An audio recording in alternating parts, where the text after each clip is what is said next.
Hi guys, today is a part 2 video out of my series Mom Hacks for Moms of Newborns, and I did share part 1 last week. I'm going to link it in the cards and underneath this video as well. If you're watching on Instagram, you will not have cards or links below, but if you're watching on YouTube, then you're going to be able to watch that video if you would like. And in that video I have shared 10 of my best tips. However, these are 10 of my best tips as well. It's just the moment I came up with the 10 new things that I would like to share with new moms.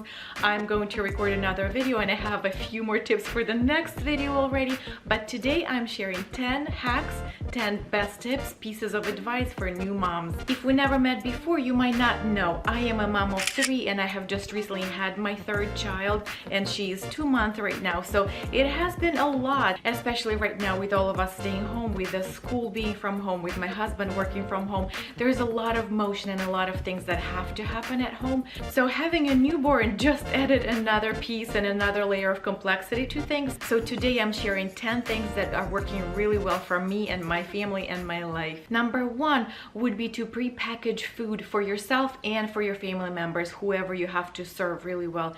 I know that even if you're having just one newborn and if you don't have any other children in your household, sometimes the situation is that your baby really does need you to hold them, and laying them down is not an option, otherwise they will be screaming. So sometimes it is a point of the day when you are very hungry, when you did not expect them to start crying, but you feel like you need to eat, especially if you're breastfeeding. You know how those hunger moments just come and you're like, okay, I need food right now.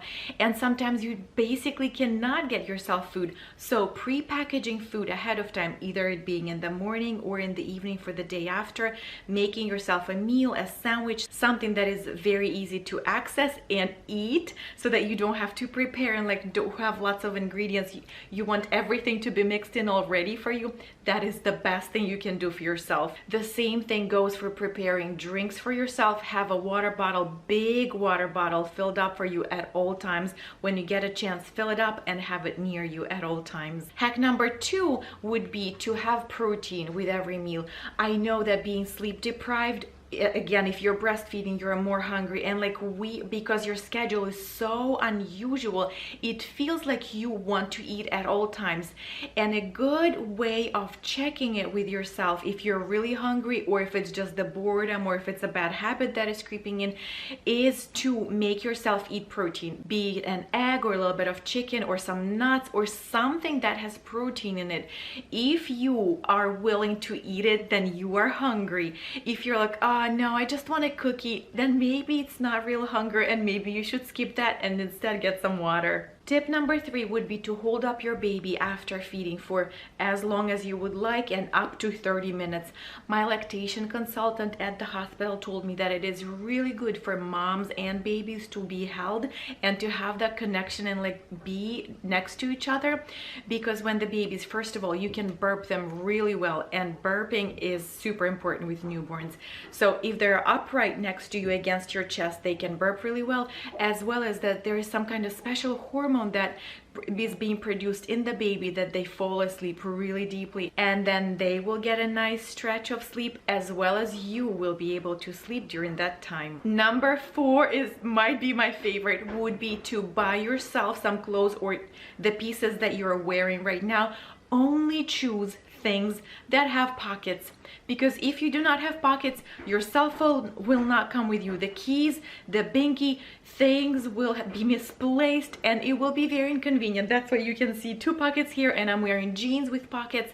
It's so much better to have pockets. Tip number 5 is whenever you're cooking, double up the volume, the amount of food that you're making, and freeze whatever is possible. It is the best thing ever to have meals prepared for you so that you don't have to cook as much as possible. Tip number 6 would be to set up a breastfeeding station, and obviously it's only for moms who are choosing to breastfeed, but if you are having the place where you're nursing your baby, is the best thing ever. I have the whole separate video about it with all of the details that you want to have super close to you in the arm's reach, so that you don't have to like walk around and look for things. So I strongly suggest you check that video out. But yes, having that place for you and your baby is the best thing ever. Tip number 7 is about the laundry.